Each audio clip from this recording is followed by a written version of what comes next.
So this is going to be the final entry in the Chunks series.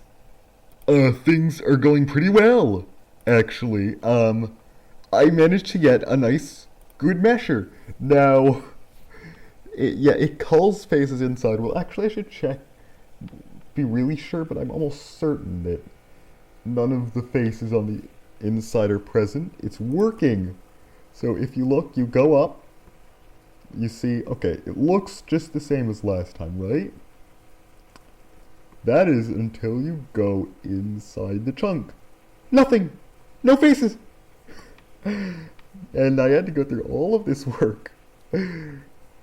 So instead of just cloning this basic, cloning this basically hard-coded cube mesh, and then tweaking a few of the parameters like that, instead, we have a bit of code that generates each face instead, and it generates it by face, and then we also just made the mesh generation more efficient, and then it just checks if there's an adjacent block blocking it, or if it's at the edge of the chunk, it just does it. I'm not going to stitch together multiple chunks, that's probably going to be the secret chunks for. But yeah, everything is working, and it's culling all of the faces on the inside, because all of those blocks on the inside, all of the faces are adjacent to other blocks. They're not going to be seen by the player, so they never end up getting seen. It's perfect!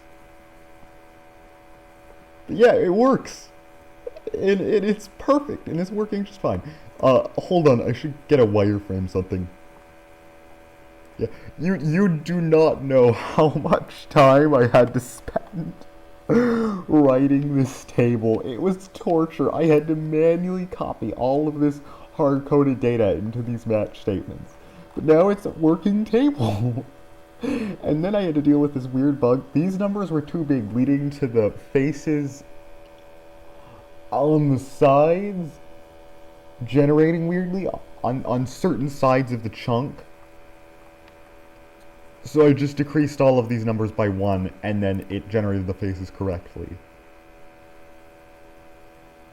And now, yep, you see only the block faces that the player can actually see. Eventually I'm going to extend this to be better, but right now it works like a charm, and so for our current needs, doesn't need any changing, so I'm not going to change it. I should get out a wireframe thing. Hold on, I'll edit that in later. I'm back, and I disabled culling and enabled the wireframe, so we should be able to see kind of what's going on from inside the chunk, and I'll be able to catch if there's any stray faces, but yeah. So, you see the outside of the chunk, that's normal.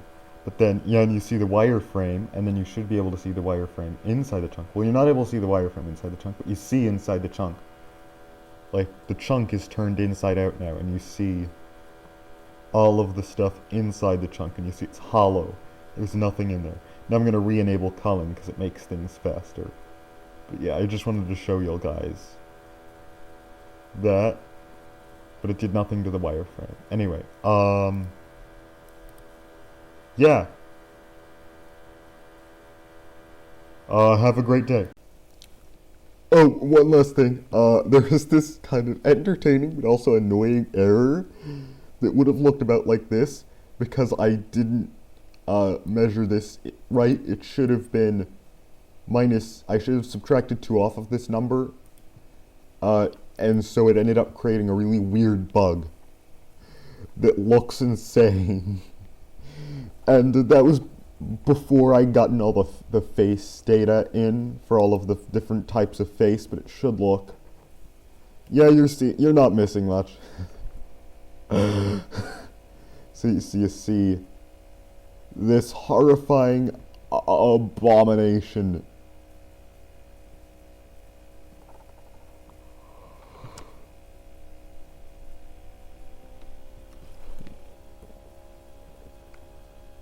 Right here, if you look inside, and it's just, and if we turned off occlusion culling, then it would be even worse. Yeah, this is just a weird bug. Anyway, I'm gonna fix it back.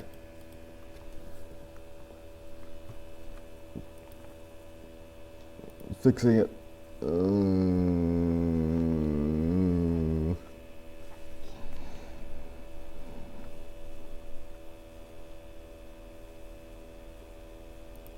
And yeah, now the chunks are normal again. Yeah. I just wanted to show you that funny little bug.